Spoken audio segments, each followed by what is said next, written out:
పాల్గొంటున్నటువంటి ప్రత్యేకంగా అభినందిస్తాం. ఎందుకంటే ఉమ్మడి పాలమూరు జిల్లాలోనే ఇంత పెద్ద ఎత్తున అభివృద్ధి సంక్షేమ కార్యక్రమాలు చేస్తున్నటువంటి ఇందులో పాల్గొనబోతున్నట్టు ఇది మొదటి కార్యక్రమం గౌరవ ముఖ్యమంత్రి గారు రాబోతున్నారు మార్చి 2వ తారీఖు. అంటే ఇది మామూలు విషయం కాదు. సరే, గౌరవ ముఖ్యమంత్రి రేవంత్ రెడ్డి గారు వనపర్తిలో విద్యార్థిగా చదువుతున్న కారణంగా న్యాచురల్గా ఆ అనుబంధం అవినాభావ సంబంధం ఉంటుంది. సో దాన్ని గౌరవ మేఘారెడ్డి గారు కూడా వారికి గుర్తు చేసి వారితో కూర్చొని మాట్లాడి ఈ 14 మాసాలు మొత్తం కలుపుకుంటే ఈ యొక్క అభివృద్ధి కార్యక్రమం సుమారుగా 1000 కోట్లు, ఇప్పటికే 300 కోట్ల రూపాయల పైన ఇవ్వడం జరిగింది. మరో 721 కోట్ల రూపాయలు. అంటే విద్యాపరంగా, వైద్యపరంగా, ఆటల పరంగా ఇట్లా రకరకాల కార్యక్రమాలు చేస్తూ దాంతోపాటుగా గౌరవ పార్లమెంట్ సభ్యులు చొరవ తీసుకొని ఈ యొక్క జాబ్ మేళా, అట్లాగే రుణమేళా, అట్లాగే స్కిల్ డెవలప్మెంట్ అంటే నైపుణ్యాభివృద్ధి, ఇది కూడా పెద్ద ఎత్తున సుమారుగా ఒక 1000 మందికి ఉద్యోగ అవకాశాలు వచ్చే అవకాశము, అట్లాగే వందలాది మందికి స్వయం ఉపాధి అవకాశాలు, అట్లాగే చాలామందికి ఇలా రాష్ట్రంలో ఎన్నో గొప్ప గొప్ప పరిశ్రమలు వస్తూ ఉన్నాయి. ఈనాడు ఈ రాష్ట్ర ప్రభుత్వం ఇందిరమ్మ ప్రభుత్వంలో అంటే అన్ని రంగాల్లో కూడా అది అభివృద్ధి రంగమైన సంక్షేమమైన పెద్ద ఎత్తున జరుగుతూ ఉన్నాయి. కాబట్టి దానికి అవసరమైనటువంటి నిష్ణాతులు రావడానికి కూడా కావాలంటే ఆ యొక్క నైపుణ్యత పెంచుకోవాలి. అది పరిశ్రమలు కావచ్చు, ఐటీ కావచ్చు, రకరకాల ఏఐ కావచ్చు, ఇవన్నీ చాలా ఉన్నాయి. సో వాటన్నిటి కూడా ఈ ప్రాంత వాసులకు ఒక పెద్ద అవకాశం కల్పించే కార్యక్రమం జరుగుతూ ఉంది. కాబట్టి దీన్ని ఏర్పాటు చేస్తుంటే ప్రధానంగా గౌరవ శాసనసభ్యులు మేఘారెడ్డి గారు, ఎందుకంటే మొదటిసారి శాసనసభ్యులు అయినా కూడా నేను గమనిస్తూ ఉన్నా, నిత్యం తాలూకాలో ఉండి నిత్యం ప్రజలతో ఉంటూ నిత్యం గ్రామాలు తిరుగుతూ మళ్ళీ వారానికి ఒకసారి హైదరాబాద్కి వచ్చేసి ఒకరోజు వచ్చేసి ముఖ్యమంత్రి గారి ఆఫీసు, మంత్రుల ఆఫీసు చుట్టూ తిరుగుతూ ఇంత పెద్ద ఎత్తున మంత్రులు తీసుకొస్తాం. కాబట్టి ఈ యొక్క వనపర్తి వాసుల తరఫున అట్లాగే పాలమూరు జిల్లా తరఫున కూడా మరి ప్రత్యేకంగా ఎమ్మెల్యే గారికి, ముఖ్యమంత్రి గారికి, జిల్లా ప్రజల తరఫున అభినందన తెలియజేస్తున్నా. అట్లే డాక్టర్ పల్లవి గారు కూడా అభినందిస్తాం. తెలిసింది మాజీ మంత్రివర్యులు హరీష్ రావు గారు ఈ రోజున ఏదైతే శ్రీశైలం సొరంగం కాడికి దర్శిస్తూ ఉన్నారు. అయితే దీని గురించి కూడా 2 మాటలు చెప్పాల్సిన అవసరం ఉంది. సరే, మాటలు ఎవరైనా ఏదైనా మాట్లాడవచ్చు, పత్రికల టీవీలో రావచ్చు, కానీ వాస్తవాలు తెలియాలన్నప్పుడు నేను సూటిగా ప్రశ్నిస్తా ఉన్నా. ఈరోజు ఈ జిల్లాకు అచ్చంపేటలో ఉన్నటువంటి నల్లమల ఫారెస్ట్ నుండి ఈ యొక్క సొరంగం కాడ వస్తూ ఉంది, రావడం తప్పకుండా.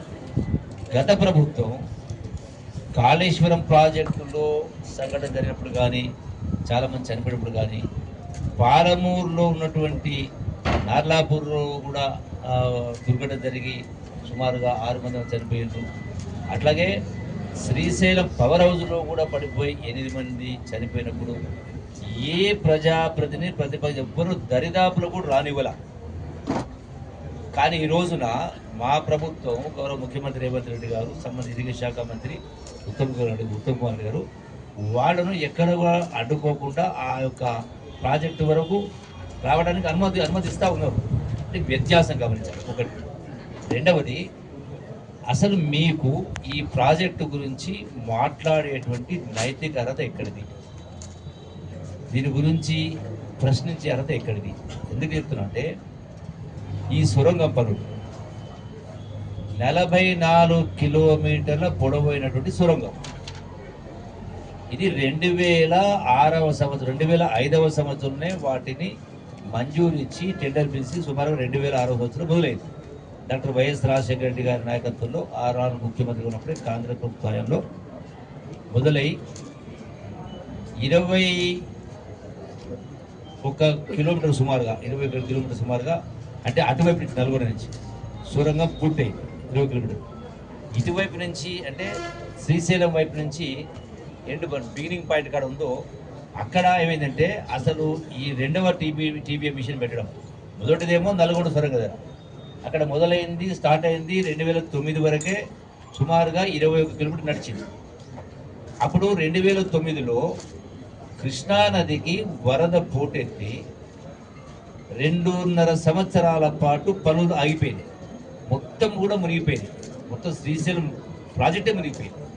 పెద్ద వరదలు వచ్చి ఆగిపోయింది. ఇటు నల్గొండ ఇక్కడ శ్రీశైలం మొదటి భాగాన ఉన్నటువంటి ఇంకొక టీపీఎం మిషన్, 90 మిషను, దానికి ఫారెస్ట్లో ఉంది కాబట్టి ఫారెస్ట్ క్లియరెన్స్ రాక అది పని ప్రారంభమైంది 2009, సుమారు 8-9 స్టార్ట్ అయింది. అంటే దాని తర్వాత ఈ 2 సంవత్సరాలు వరద వచ్చింది. అంటే నెట్గా పని జరిగింది చాలా తక్కువ సమయం. అయినా కూడా మొత్తం 44 కిలోమీటర్లో సుమారుగా 24-25 కిలోమీటర్లు కాంగ్రెస్ ప్రభుత్వ హయాంలోనే పనులు పూర్తయినాయి. 20 కిలోమీటర్లు మిగిలింది ఎంత? 19. ఇప్పటికి 9 కిలోమీటర్లు కాలే. అంటే గడచిన 10 సంవత్సరాల కాలంలో గొప్పగా పరిపాలన చేసినాం, రైతుల పట్ల ప్రేమ చూపించినామని చెప్పుకునేటువంటి కేసీఆర్ అయినా, హరీష్ అయినా, కేటీఆర్ ఇంకోరైనా, మరి 10 సంవత్సరాలలో కేవలం మీరు 10-11 కిలోమీటర్లు తవ్వింది. అంటే ఎందుకని? నిధులు లేవా అంటే 8 లక్షల కోట్లు అప్పు చేస్తుంది. నిధులుండే ధనిక రాష్ట్రమే. మరి ఎందుకోసమని పూర్తి కాలే? ఇదే కాళేశ్వరంలో రాష్ట్రంలో ఇతర ప్రాజెక్టులు మొత్తం కలిపితే సుమారుగా 100-120 కిలోమీటర్ల పైన, 120 కిలోమీటర్ల పైనే సొరంగాలు తవ్వింది కదా కొత్త ప్రాజెక్టులో. మరి దీన్ని ఎందుకు పెండింగ్ పెట్టిండ్రు? కారణం ఏంది అంటే 3 కారణాలు. అంటే ఇది తవ్వితే ఇది పడిపోతున్న ముందే మీకు ఏమైనా కలబడ్డదా? మనం కూలిదేందో అది మొదలుపెట్టి ముందే కూలిపోతుంది మీకు ఏమైనా కలబడ్డదా? మొదటి కారణం. రెండవది, ఇది పూర్తి చేస్తే కాంగ్రెస్ ప్రభుత్వానికి మేలు జరుగుతుందనే, అంటే పేరు వస్తుందనే రెండవ కారణం. మూడవ కారణము, మన కేసీఆర్ గారు మాట్లాడుతూ ఈ ప్రాజెక్టు వయబుల్ కాదని. అంటే ఇది ఆర్థికంగా, అంటే ఇది సరిపోయే ప్రాజెక్టు కాదు, అంటే ఎకనామిక్గా ఇది బెనిఫిట్ ఉండే ప్రాజెక్టు కాదని మాట్లాడుతుంది. నేను స్పష్టంగా లెక్క చెప్తా ఉన్నాను. ఈ ప్రాజెక్ట్ అంటే సుమారుగా 30 టీఎంసీ, అంటే 3 లక్షల ఎకరాలకు పారే నీరు. ఈ ప్రాజెక్టు మొత్తం అవుతున్న ఖర్చు కేవలం సుమారుగా 4,000 కోట్లు. సరే 500 కోట్లు అటు ఇటు కోట్లు, అంటే ఎకరానికి 1,25,000 ఖర్చు. తర్వాత దీనికి మోటార్లే ఉండవు, పంపింగ్ చేయాల్సిన అవసరం ఉండదు, మోటార్ కాలిపోయే సమస్య ఉండదు, మోటార్ కరెంటు బిల్లు 100 కోట్లు 1,000 కోట్ల కరెంటు బిల్లు కట్టాల్సిన అవసరం ఉండదు. అంటే తక్కువ ఖర్చుతోటి ఎక్కువ రైతాంగానికి ఫలితం వచ్చింది. అది కూడా వెనుకబడ్డటువంటి కరువు ప్రాంతం నల్గొండ జిల్లా సాగునీటికి, ఫ్లోరైడ్కి పనికొచ్చే కార్యక్రమం. మరి ఎందుకు మీరు 10 సంవత్సరాలు ఇన్ని వేల కోట్లు, ఇన్ని లక్షల కోట్లు అప్పు చేసి కూడా మరి బయట ఇతర ప్రాజెక్టులకేమో మరి అన్ని కిలోమీటర్లు సొరంగాలు తవ్వి దీనికి ఎందుకు చేయలే అన్నప్పుడు మీకు దీనిపైన ప్రశ్నించే అర్హత కానీ, ఈ ప్రాజెక్టును దర్శించేటువంటి నైతిక అర్హత కానీ మీకు ఉందా? స్ట్రేట్గా సమాధానం చెప్పని మాట్లాడుతూ ఉన్నా. ఇలా పొద్దున ఆయన మాట్లాడుతూ ఇంటి దగ్గర ప్రెస్లో మాట్లాడుతూ మేము ఇన్ని కోట్లు ఖర్చు పెట్టినాం, అన్ని కోట్లు ఖర్చు పెట్టి మాట్లాడుతున్నాం.